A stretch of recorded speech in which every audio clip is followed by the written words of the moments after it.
Michigan morgue employee broke into dead people's homes, police. Because you know if he has no problem stealing from a dead person's home, he has no problem stealing off a dead person's body.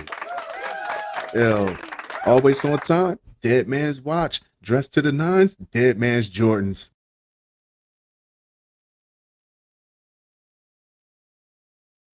A Michigan morgue employee used this position to burglarize a home belonging to a recently deceased person. Police said police in Huron Township were called to a home for a reported break-in on February 15th and arrested two men, Carnell Franklin Smith and Benjamin Pierce, both from Detroit. Fox Detroit reported the responding officers knew the items the pair were caught with were stolen because the home was familiar to them. Police said, "We recognized that it was the house we were at the day before for a death investigation." Police Chief Everett Robbins said, "Here's what I don't understand. If the police were just there the day before conducting an investigation, you don't know if they've even concluded the investigation. What's the rush? It's not like the person that owns the house is coming back anytime soon anyway."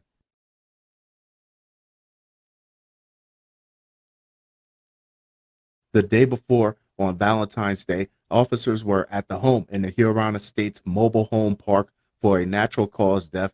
Franklin Smith allegedly told police he was at the home on the day of the death as well. He works for a company that subcontracts with the Wayne County Morgue. Robbins said that company he is subcontracted to comes in and respectfully, no, not respectfully at all, removes someone who was deceased and transports them to the Wayne County morgue. How many of you think he was stealing off the dead bodies while he was taking them to the morgue? Terrible. This is a mobile home park, so everyone lives fairly close together. What made him think that people wouldn't notice him messing around in there when the only person that's ever there is dead now?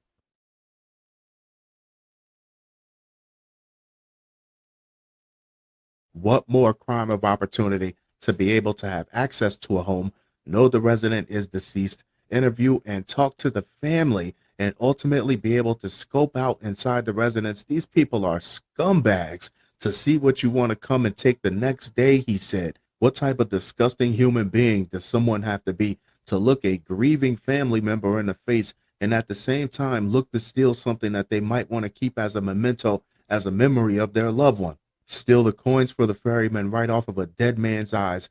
Both suspects allegedly told investigators they owned a business called No Evidence, really, and that they just make that up right on the spot. Nobody's going to go for that, and that they were at the home to clean it despite not having cleaning supplies. You would think this would be one of the things that the county would take care of in-house. Oh no, see, this is what happens when you outsource. And don't vet the subcontractors. Now you've hired a bunch of grave robbers. Oh, it's a love story. Florida woman fatally shot her husband after she caught him with his mistress, police say. Cupid comes to visit, but he does not stay, does he? That didn't take long at all. A Florida woman is accused of fatally shooting her husband after she caught him rendezvousing, I would have said canoodling, but okay, with his mistress in a tow lot. Authorities said Gladys Branda Gill, 42, phoned 911 to report she shot her husband, 44-year-old William Gill Paredes, in the lot north of Orlando. An Orange County Sheriff's Office affidavit states the Orlando Sentinel reported. Oh, there is nothing more wholesome than a spouse that loves you so much they'd rather set you free than see you walk down the path of the heathen.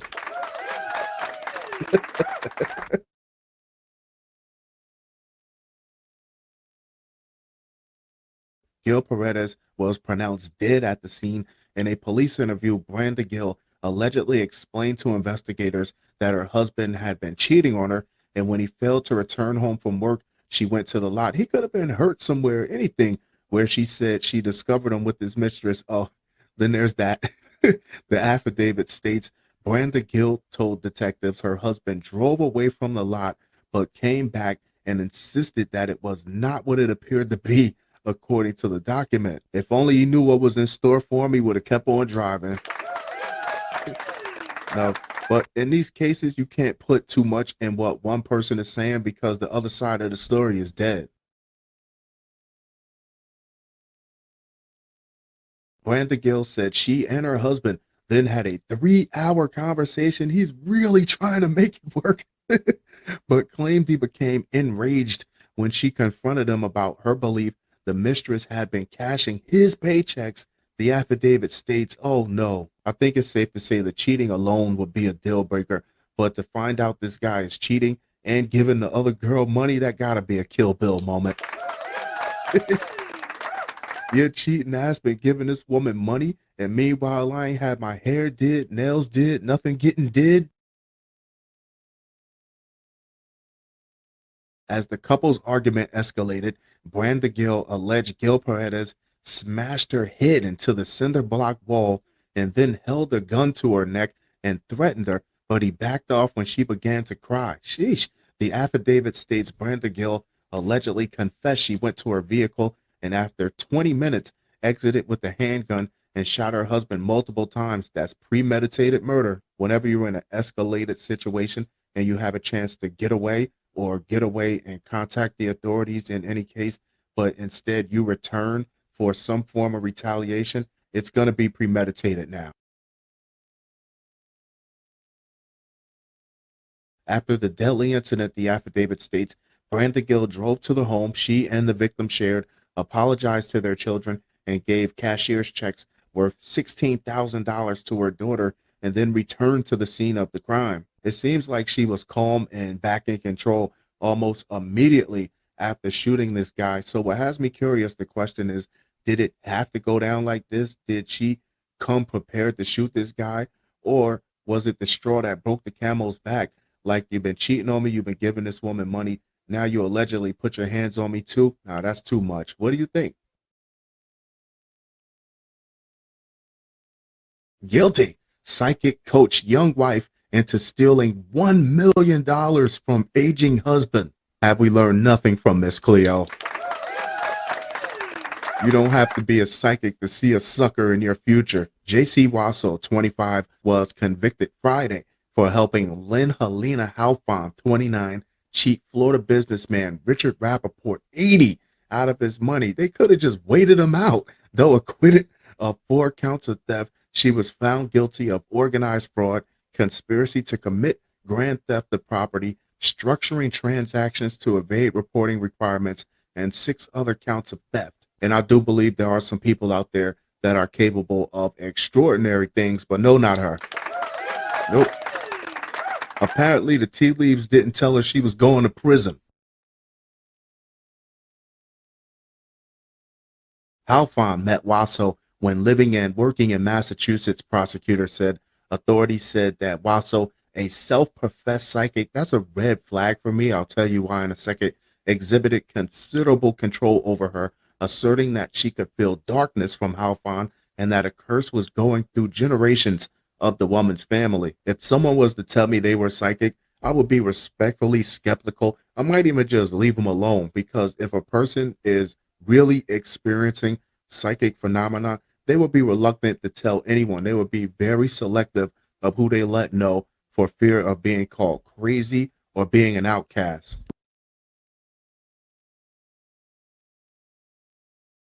Lynn, the spirits want me to tell you what's going on. What could they possibly have to tell you for me that they couldn't just tell me? They need a middleman. The defendant once said, according to authorities, your mother is going to die. You're going to lose everything. You're going to be sent away. You are going into darkness. Darkness is going to possess you. You're dealing with someone who's charismatic, someone who knows how to appear sincere, who knows how to read a person off a little or no information, and how to tell if someone can be manipulated easily. Under Wasso's sway, Halfon told her about meeting Rappaport.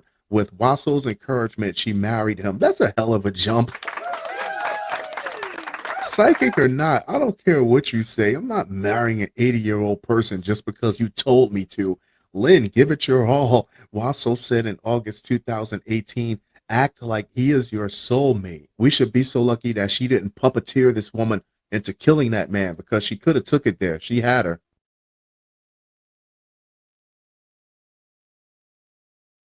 Rappaport fell head over heels for Halfon, said prosecutor Paul Dontonville Jr., who described this as a very good friendship that resulted in Rappaport marrying the Israel-born Halfon so she could stay in the United States. The prosecutors told jurors that evidence would show that Wasso kept pushing when Halfon expressed second thoughts about manipulating Rappaport. Trust your heart, sweetie. It offends me that you want to go against all the work I've done. You've done. Wait a minute. The psychic allegedly wrote in July 2018, I know what I'm doing, Lynn. And that's another huge red flag because at what point did it become all the work that I've done? She's the one that married the 80-year-old man because you told her to. That was supposed to make everything Gucci. You're the psychic. Why isn't everything Gucci now?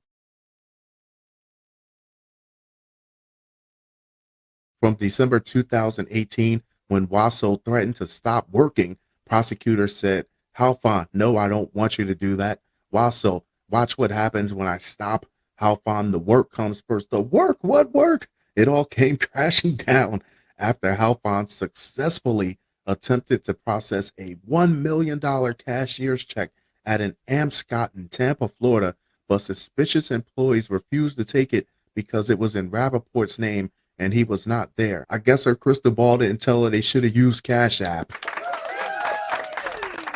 Halfon pleaded guilty to a role in the case and testified against Wasso. What's wild is nobody ever stopped for a second to ask this woman, where's her man? You telling her who to marry, you telling her what to do. You know so much. Where's your husband? Texas man hit with 23-year prison sentence for killing ex's boyfriend after she left him for cheating. That's a lot. That's a lot of L's. What did he think? That if he took out the new guy, she would come back to him by default? It doesn't work like that, buddy. A Texas man has been handed a sentence of more than 20 years in prison after being convicted of murdering his ex-girlfriend's new boyfriend after the woman broke up with him due to his infidelity. The audacity. What's especially nuts about this is if he was out there messing around and basically running the streets like he was single anyway, she did him a favor unless his idea of a committed relationship is cheating on only one woman. Austin Hoff, 29, was sentenced to 23 years in prison this week for shooting and killing 23-year-old Steven Center in the Houston area in 2016. A press release from the Harris County DA's office said Hoff convinced his girlfriend to move with him from Spring, Texas to Austin, Texas, where he worked as an auto mechanic before he ultimately cheated on her and she moved back to Spring. Good for her. After that, Hoff began stalking and harassing the woman. You're talking about a guy that convinced this woman to leave her support system, her friends and her family. Then as soon as everything got settled, he immediately started cutting up. Damn right, she was smart to leave us behind.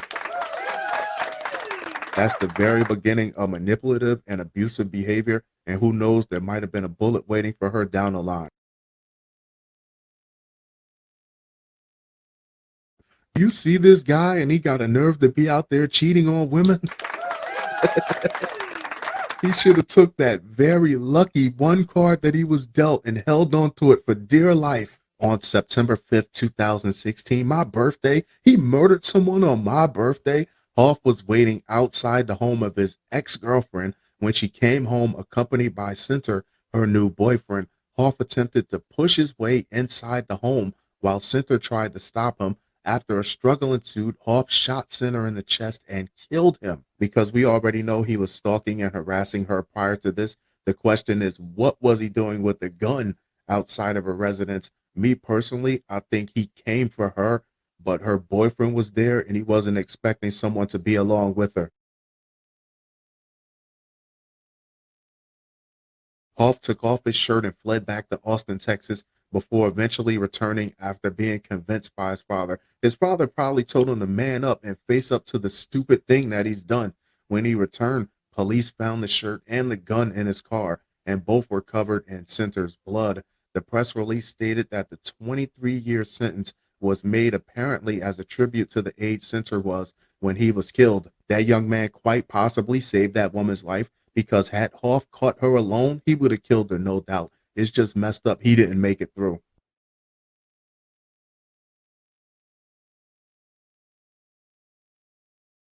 Cases like this are why we take stalking and intimate partner violence so seriously. Harris County District Attorney Kim Ogg said this man decided to lie in wait for 3 hours for his ex-girlfriend to arrive at her own house. Imagine if he would have been inside the house already when she arrived with her new boyfriend. Now that's what I don't think he counted on.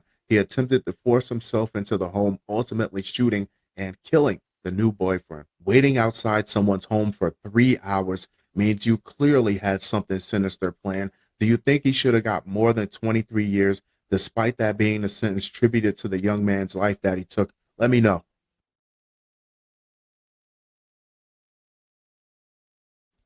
March 5th, 2023, Halfcast 415, episode 415. Let's go. Of course, I have a few things to share with you guys.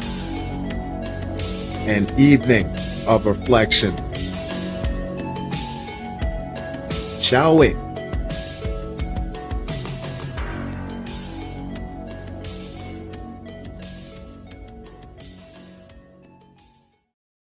Police officer raped 2 women while on the job in Tulare County. He's been sentenced. So you got Tremaine Jackson, the Arizona state trooper, that pleaded out the 5 years, but he was initially charged with 61 counts of sexual assault, pulling women over. Then you got Miles Bryant, the Georgia police officer, the Gwinnett County police officer that kidnapped Susanna Morales, the teenager, while she was on her way home. They still don't want to release the details of the death. So what's happening is if you're a woman, you're hoping that the police pull you over and just give you a ticket. And if you're a man, especially a black man, you're just hoping you walk away from a traffic stop, period.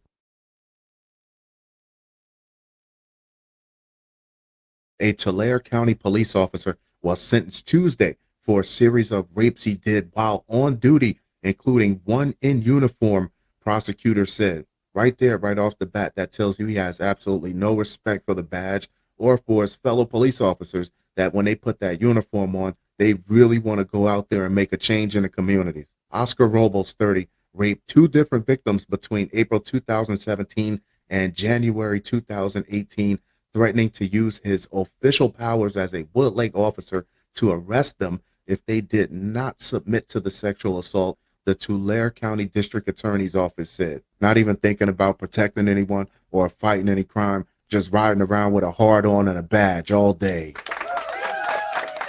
Lame. Looking to single out a woman, scare her up so you can impose your will.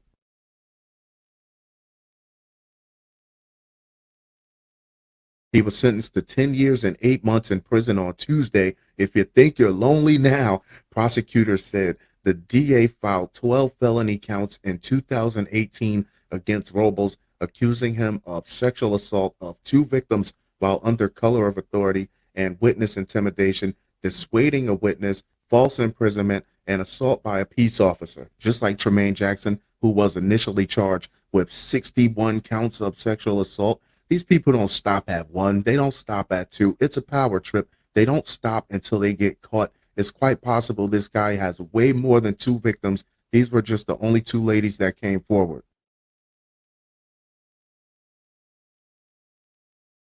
The investigation began September 11, 2018, after deputies patrolling near Visalia came across a man and a woman walking. Investigators said the woman said she had been sexually assaulted by a Woodlake police officer. A second woman was soon found who said the same thing happened to her. In one assault, Robles was in uniform, investigators said. Yeah, this is a guy that doesn't care if you know he's a cop. He wants you to know he's a cop. It's scare tactics to try to keep people from going to law enforcement because you don't know if they're all his buddies, if they're all in on it, or for just fear of retaliation. This is such a traumatic experience that he's banking on people would just try to put it behind them the best they can and move on.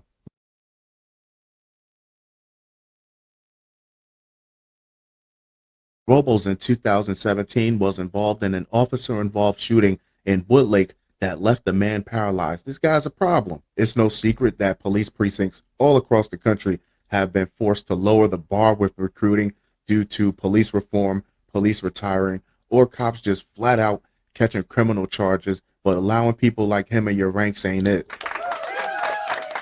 It's not the way.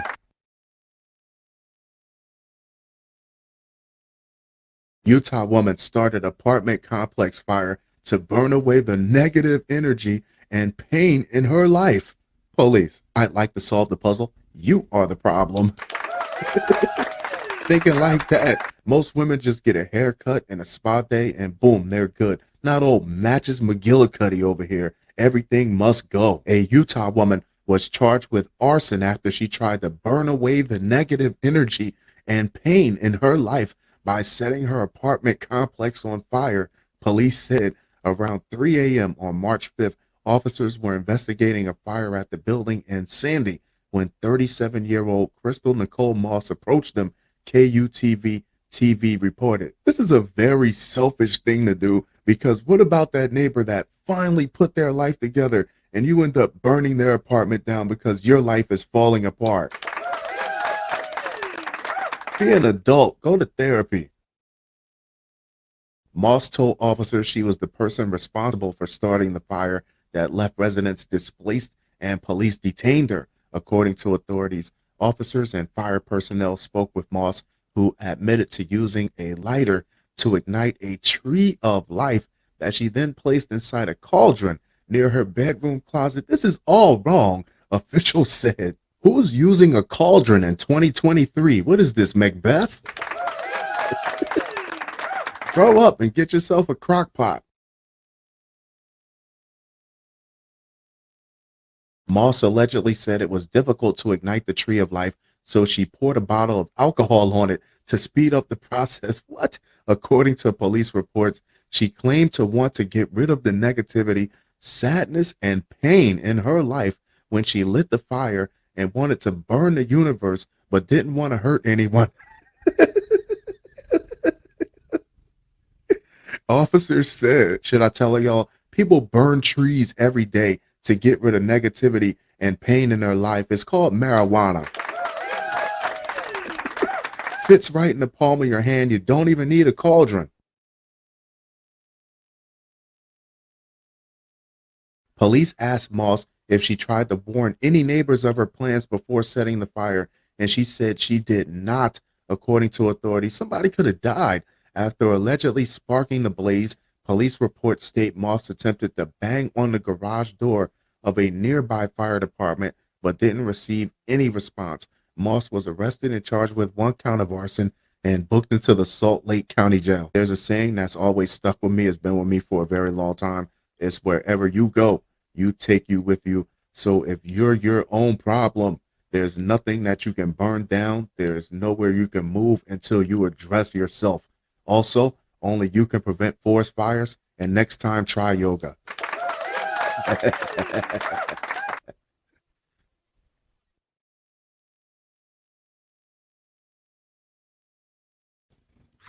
March 7th, 2023, half past 416, episode 416. Let's go. Of course, I have a few things to share with you guys.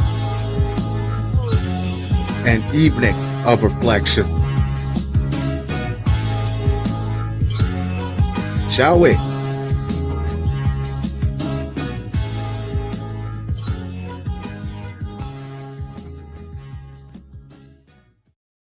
Missouri women charged with murdering 5-year-old by allegedly hog-tying her to a futon and gagging her with a sock for stealing food. How did we get here? I don't know who convinced these women or how they convinced each other that this is the best way, the only way to chastise a child, because being bound and gagged is a complete and total nightmare for grown adults, let alone a 5-year-old. Is not what you associate with child rearing and parenting. Is what you put in a box with torture and torment. 2 women in Missouri were arrested this week on a slew of felony charges for allegedly killing a 5-year-old girl who was hog-tied and gagged with a sock in her mouth in an effort to prevent the child from stealing food, police said. First off, intruders steal. A 5-year-old child that lives under your roof is doing nothing more than sneaking snacks. So you do one of two things. Either you put the snacks away or you feed the child because they're probably hungry. And the way the story is reading, most likely that girl was hungry. Angela West, 40, and Shamira Buford, 36, were taken into custody on Tuesday and both charged with second-degree murder, first-degree involuntary manslaughter, abuse or neglect of a child resulting in death, and first-degree endangering the welfare of a child in connection with the little girl's death, authorities announced. So now the question should be, what was going on within that household that tying up a child and stuffing a sock in her mouth is on the table as a form of punishment? What other penalties, what type of minefield did these kids have to navigate on a day-to-day basis? According to a press release from the Waynesville Police Department, on the morning of March 7th, a young student contacted a Waynesville school resource officer and reported that prior to arriving at school, he saw that his younger sister was unconscious and unresponsive on the floor in their home. The resource officer immediately contacted the police, who responded to the residence located in the 700 block of Washington Street, which is about 140 miles southwest of St. Louis. That's very forward thinking by that child to understand that there was something very wrong with this little sister. And if he couldn't contact 911 flat out, then the next best thing would be to tell an adult at the school, because if these women were left alone with that girl's body for a full school day, no telling how they would have tried to cover it up.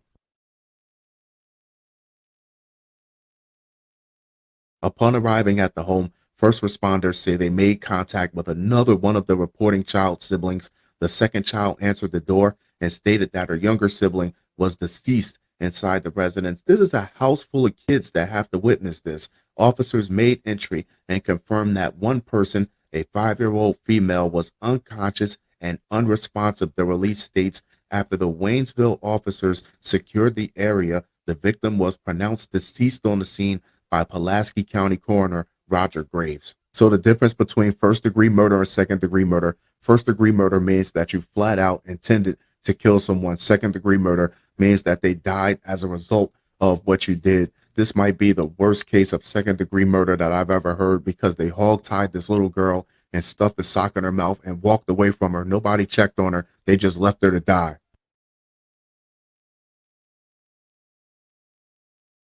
The two adult females in the residence, later identified as West and Buford, were subsequently taken into custody and transported to the Pulaski County Jail.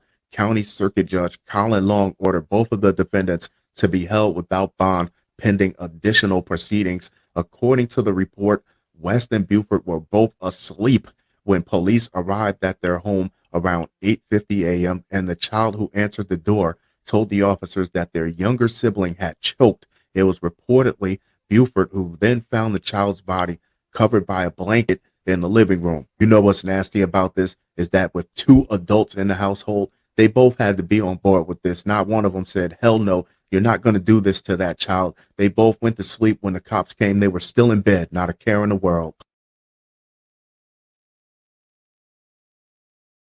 Police said that the deceased girl appeared to have significant ligature marks around her wrists, ankles, and neck. She was struggling. A gray sock that was saturated in an unknown substance and appeared to have blood on it was found next to the child's body. Columbia ABC affiliate KMIZ reported the child, who made the initial report, allegedly told police that both women had been tying up his little sister at night for several weeks because she steals food. KOLR reported. Another child reportedly said West and Buford would make the 5-year-old siblings help tie her up to a futon. These women are savages. These women are monsters. Whatever the max penalty is, it's not enough for them. This girl was not stealing. She was hungry. And instead of giving her a snack before she went to bed, you invited her own siblings to help torture her.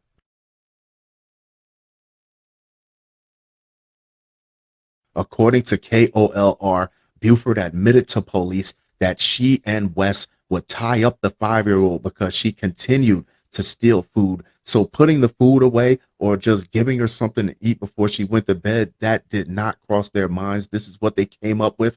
They allegedly began by using duct tape and eventually moved on to hog tying the child using nylon rope. Buford also allegedly admitted that they used the sock to gag the child because her whining and crying kept the other children up at night, reports say. There's no reality, there's no scenario that I can run through in my head that would justify such severe, brutal punishment of this little girl at the hands of the people who were closest to her.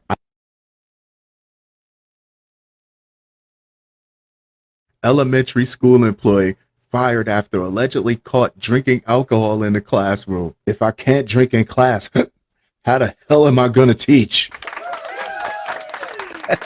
A paraprofessional working at the Cobb County Elementary School in Georgia has been fired and charged for allegedly, if you could smell the alcohol, there's nothing alleged about it. That's Travelers Club drinking in the classroom. A particular incident that occurred on March 3rd is referenced in the warrant. Particular means one time. How many of you think that teacher been getting right for the whole school year? Just a taste.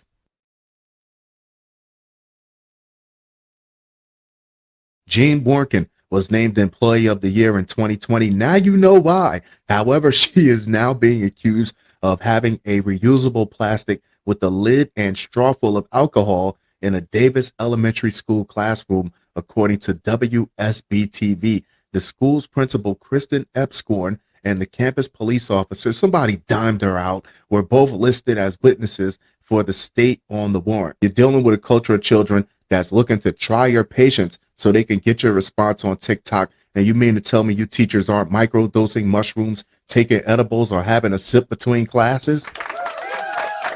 Take the edge off. You're lucky she wasn't doing lines off the desk. On Thursday, Cobb County Schools issued a statement and indicated that Warnken is no longer employed at Davis Elementary. The statement read, although this person no longer works for the district, Cobb Schools police and local administration are working with a police investigation into a paraprofessional.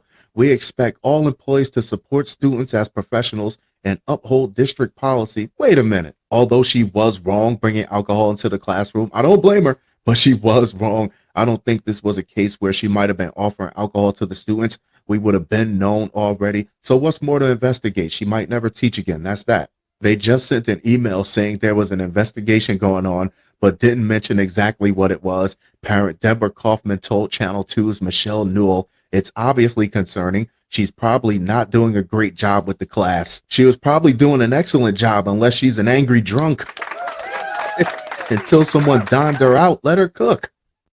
The arrest was shocking to some parents. One said they thought Warnken was a highly respected school employee, reported WSB-TV. The district is said to have not released specifics about Warnken's role while employed with the school, but she is listed as a computer lab instructor. What? And nobody else will be getting blitzed working in a computer lab? Warnken has been charged with alcohol possession on public school grounds. Here's a plot twist. She was set up. A lot of enemies when you make Teacher of the Year as a computer lab instructor. It's a dirty game.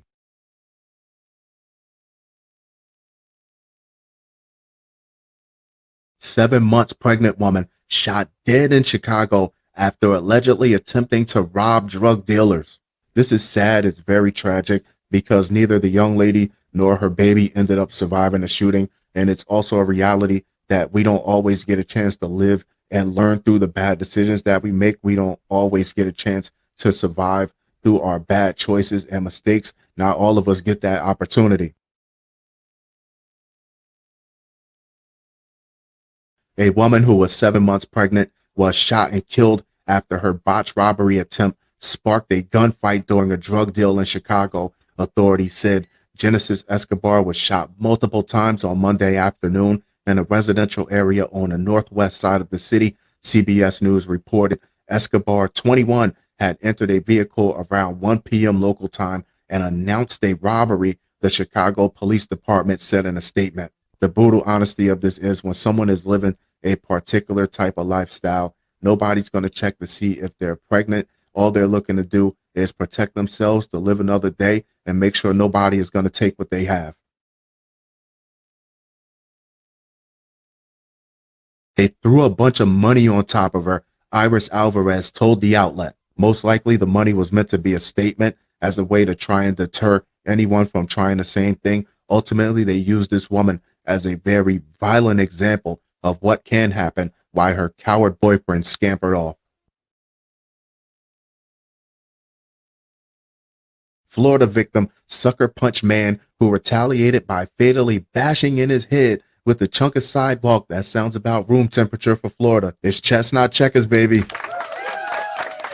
Don't sucker punch nobody if you're not going to knock him out. You gave that man a turn, and he took his turn way more serious than you took yours. A Florida man was sucker punched, so in retaliation, he grabbed a broken piece of sidewalk and bashed in his alleged assailant's head, killing him. Authorities said, "This is why your parents always tell you, keep your hands to yourself if you can't whoop nobody."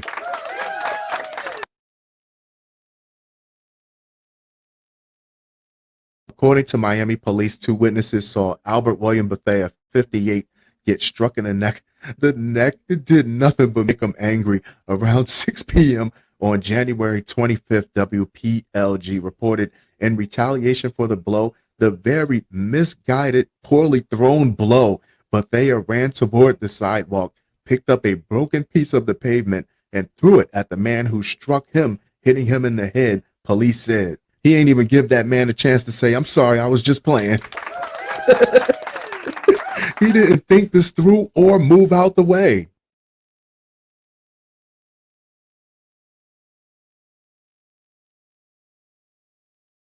Police said the victim was defenseless at this point and deemed to be no longer a threat to the defendant. Officers, however, noted Bethea didn't stop there and claimed he then flung the piece of sidewalk to the side and started stomping on the victim's head with his boots. Sheesh. The victim was taken to a local hospital suffering brain bleed, among other injuries. Officials said he died on March 5th, more than 5 weeks after the attack. When Bethea was detained, he told police he had been shot in the head and was defending himself, according to WPLG. So if this man had previously took a shot to the head, when this guy sucker punched him in the neck, it probably triggered some type of PTSD where self-preservation kicked in and kept kicking.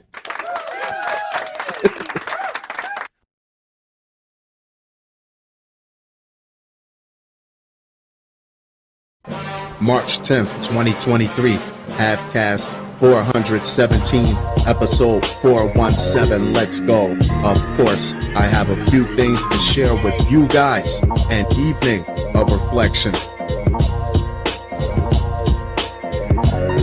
Shall we?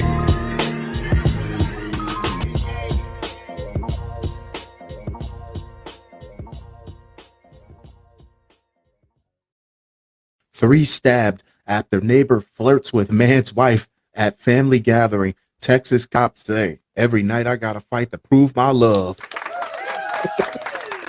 How disrespectful. While everybody trying to leave with a plate, you trying to leave with somebody's wife. Chestnut checkers. That's trifling. Three men were stabbed during a family gathering at a Houston apartment complex. Texas police told news outlets. Police responded to a 911 call from an apartment complex on the city's southeast side after 11 p.m. on March 11th. The Houston Police Department told TV station KHOU investigators say a neighbor who appeared intoxicated, what a surprise, came to the family's get-together and started flirting with the wife of one of the men, KPRC reported. This the guy that'll ruin your whole kickback, the one that bought the 6-pack of natural ice but ends up drinking a 24-pack of Heineken. Sure, there's other women there, but he's been playing with house money all night. Why not double down? This led to an argument and the neighbor left. It's never that simple. Only in a perfect world, KRIV reported. However, he came back to the apartment moments later with a kitchen knife and stabbed three men. This was messy from the very, very beginning, but it looks even worse for the guy, be it that he left, went home, and came back. Because whenever you come back after a conflict like that, that means you went home and had a chance to think about what you wanted to do before you came back and did it. He should have just stayed his ass home and slept it off. The men were all taken to hospitals for treatment, and one is in critical condition, police told the outlets. Police arrested the neighbor, and an investigation is underway. That man is going to prison for at least aggravated assault, and God forbid the one in critical condition doesn't make it. That's second-degree murder. You should have just made yourself a plate and went home.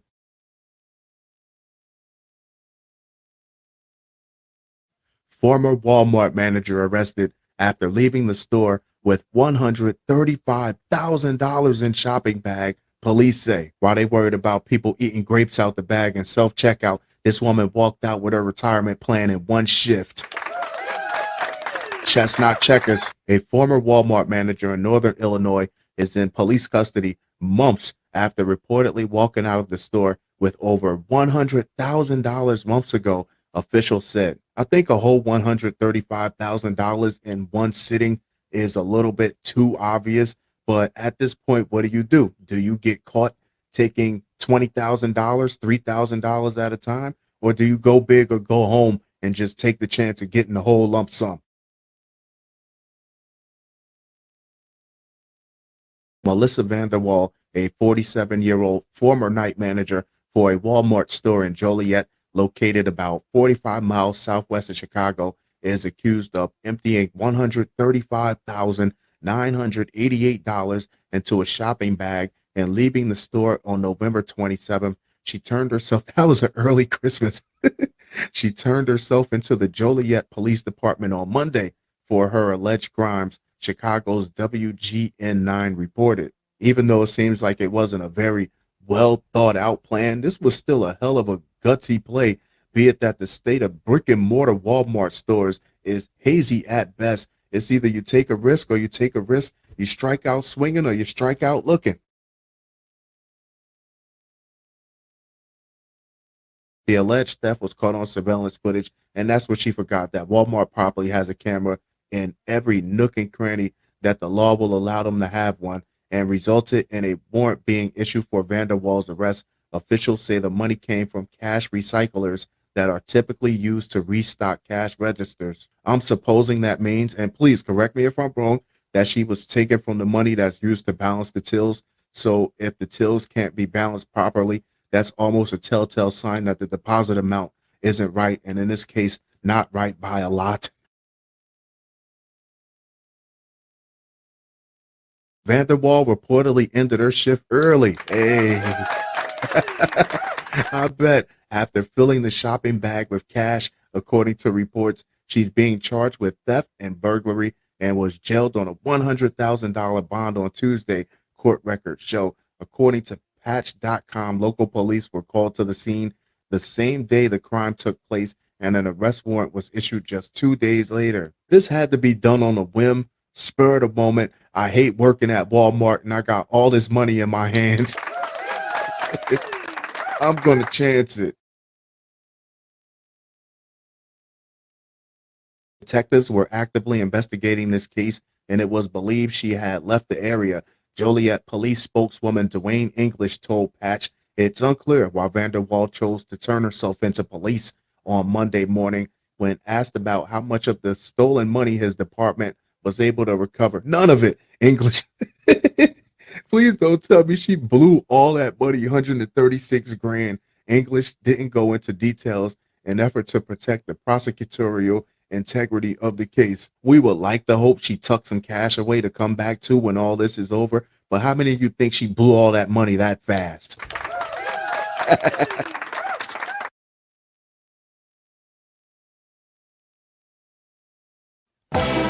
March 13th, 2023, Abcast 418, episode 418, let's go. Of course, I have a few things to share with you guys. An evening of reflection. Shall we?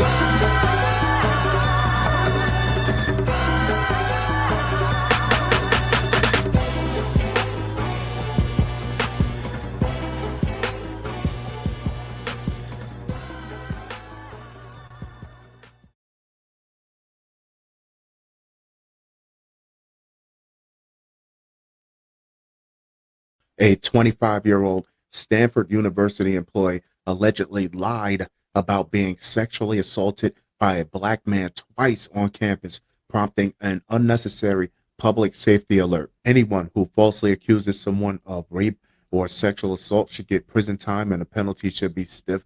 People lose their livelihoods. People get killed over these type of allegations. You just had the 3 guys from the UK that attempted suicide After being accused of rape, trafficking, and abuse, you become the object of public scrutiny. And even if you're found not guilty in most cases, there's still a black cloud hanging over your head just from having your name associated with these type of dealings.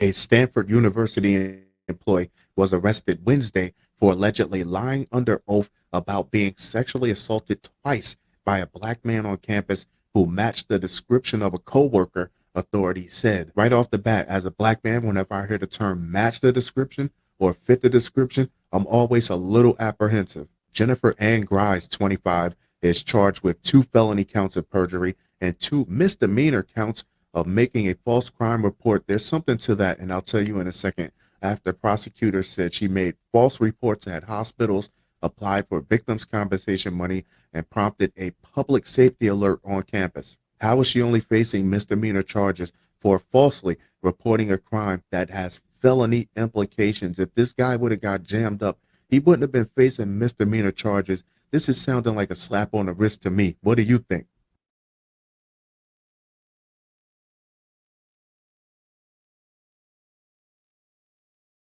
This is a rare, not rare enough, and deeply destructive crime.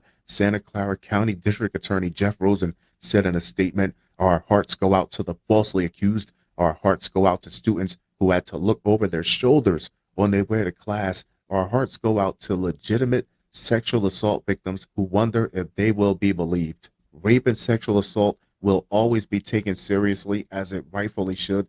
Victims should not be afraid to come forward for fear of not being believed, yet these are still life-altering allegations. We should always leave some room for reasonable doubt."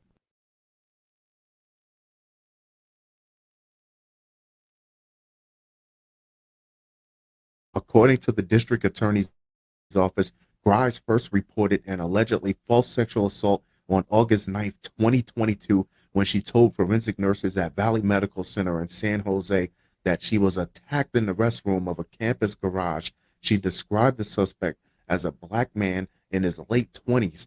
Grimes reported being sexually assaulted again 2 months later on October 7th. She told forensic nurses at Stanford Hospital that she was grabbed by her arm and dragged to the basement into a storage closet where she was assaulted. She again described being attacked by a black man in his late 20s who was 6 feet tall and slender. How many 6 foot slender black men do you think is on that campus? I'm thinking there's a lot. That's a very general description to have people looking at these guys while they're just trying to go to school like they could potentially be the rapist.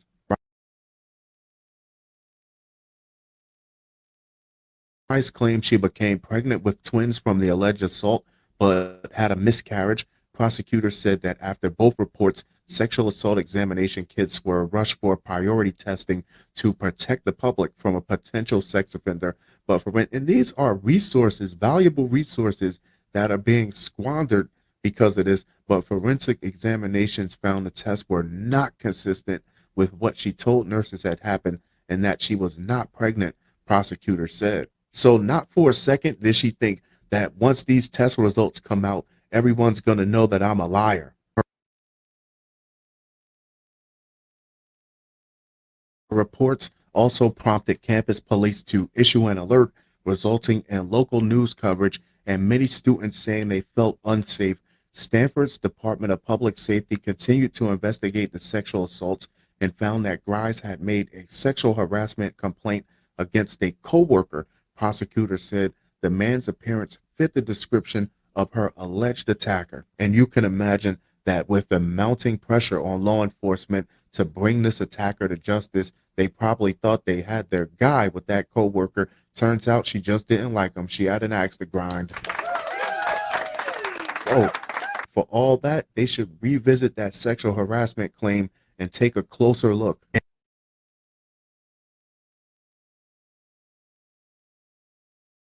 In January, Grimes allegedly admitted to a district attorney's office investigator that she had lied about being sexually assaulted and wrote an apology letter to her coworker. You write someone an apology letter when you eat their food out of the break room fridge. This man could have went to prison and had to register as a sex offender for the rest of his life.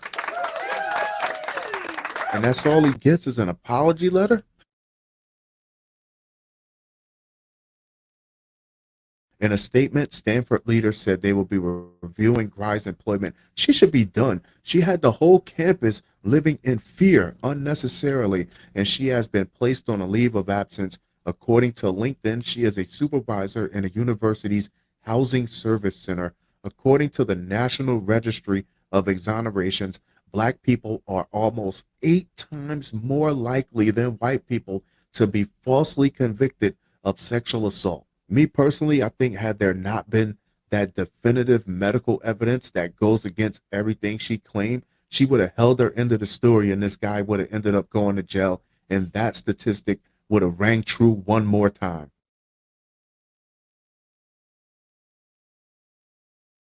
Massachusetts man plotted $10,000 murder for hire scheme to kill his wife, prosecutors say. Damn, let you tell it, you was head over heels in love. What happened? How do you tell someone to kill your wife with the very same mouth you once used to consummate your marriage? A Massachusetts husband, and this is like the second story I got where a husband in Massachusetts was trying to get his wife clipped. Who complained, is that a thing up there? Who complained about his wife seeking a restraining order against him, has admitted to trying to hire a contract killer to murder her, federal prosecutors say. How bad could you possibly botch a marriage that your wife doesn't even want you around to try to fix things? Just go away. You would think that would have been the dead end, but oh no, his drive down the road to failure goes on for miles and miles after this. Massimo Moringa, 56, of Malden. That's a lot of M's. And unfortunately for him, not one of those M's are marriage. Now faces up to a decade in prison after pleading guilty to 1 count of murder for hire, according to the U.S. Attorney's Office for the District of Massachusetts. In charging documents released by prosecutors, Morangi met with an undercover FBI agent posing as a contract killer in Portsmouth, New Hampshire in January 2021 and described a situation he needs taken care of. Wink, wink. That is his soon-to-be ex-wife. I tell you all the time, there's no such thing as hitmen. Either they're con men that's going to laugh at you, then they're going to take your money, or they're cops that's going to laugh at you, then take you to jail. Prosecutors say the agent who discussed a price of $10,000 asked, "You want to get rid of her?" To which Moringi responded, "Yeah, I need to eliminate that problem." Such a dweeb. I mean, we can make it look like an accident. It is your call. The agent reportedly continued, just reeling his goofy ass in. Yeah, well, I mean, obviously, that's the best way, Moringi reported, according to the documents. So he just very conveniently happened to find a hitman on Angie's List or Indeed.com or wherever these dorks go to look for their hitmen. And he's talking to him like he's perfectly comfortable with telling someone he wants to get his wife killed.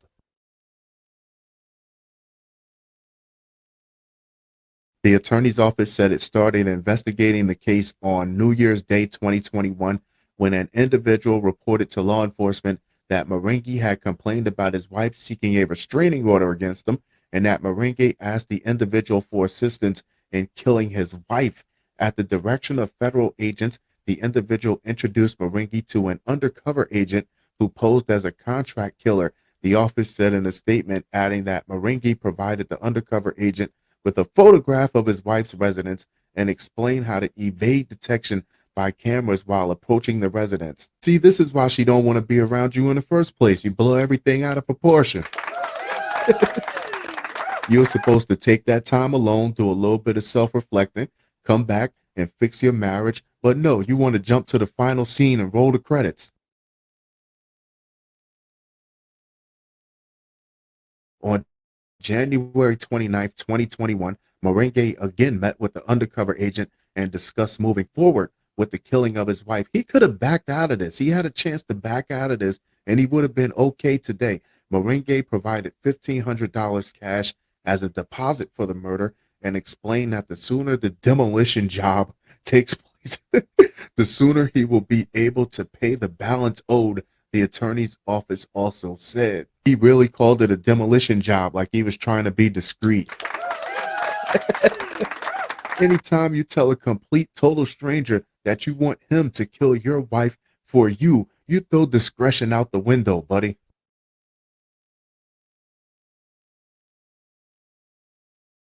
He also provided the undercover agent with a photograph of his wife, the color, model, and license plate number of her car. Ambitious. If only he would have put that much effort into his marriage. The hours of operation of her place of business and a schedule indicating when he would have custody of his children, which he said would be the best time for the construction work to start.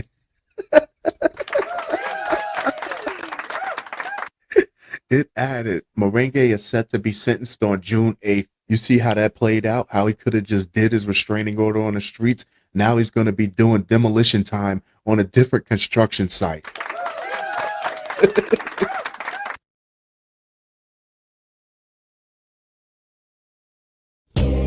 March 17th, 2023, Halfcast 419, episode 419, let's go. Of course, I have a few things to share with you guys. An evening of reflection. Shall we?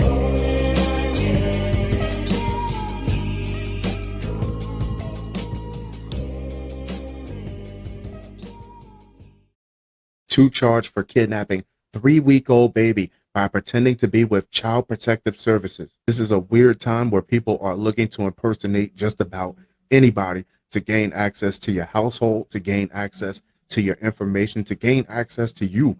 Personally, there is absolutely nothing wrong with asking for proper credentials. When someone claiming to be from an agency shows up at your doorstep, you got to stay vigilant. Two people were charged in connection to a kidnapping in Canton, Ohio, Friday.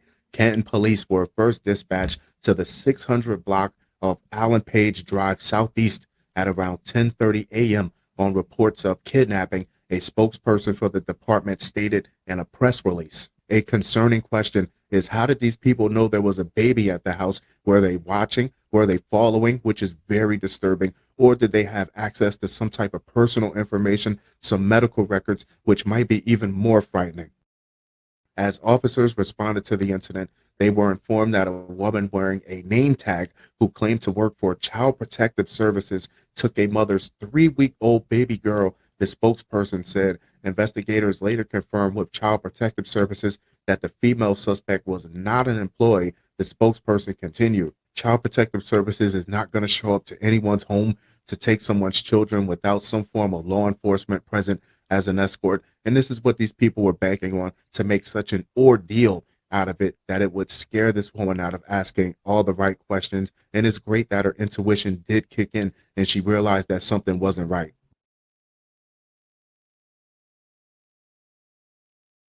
During their investigation, agents were able to identify the suspect's license plate number. The vehicle was registered out of Conesville, Ohio. And let's be honest with each other, a lot of you know when Child Protective Services should be showing up at your door.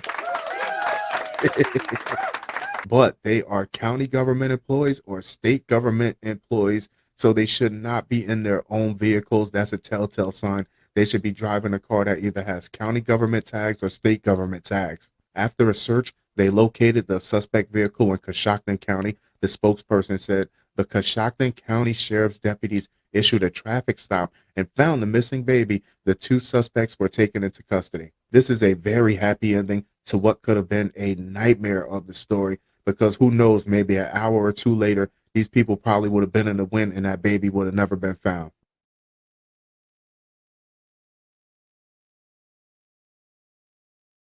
Sapphire McDougal, 31, was charged with kidnapping, a first-degree felony, while Brandon Savage, 21, was charged with complicity to commit kidnapping, a first-degree felony. Both suspects were held on a $750,000 bond. And I would like to know what made them target that woman. Were they just following her, or did they have some type of inside information? Because it might have been a dumb idea, but it wasn't a random one.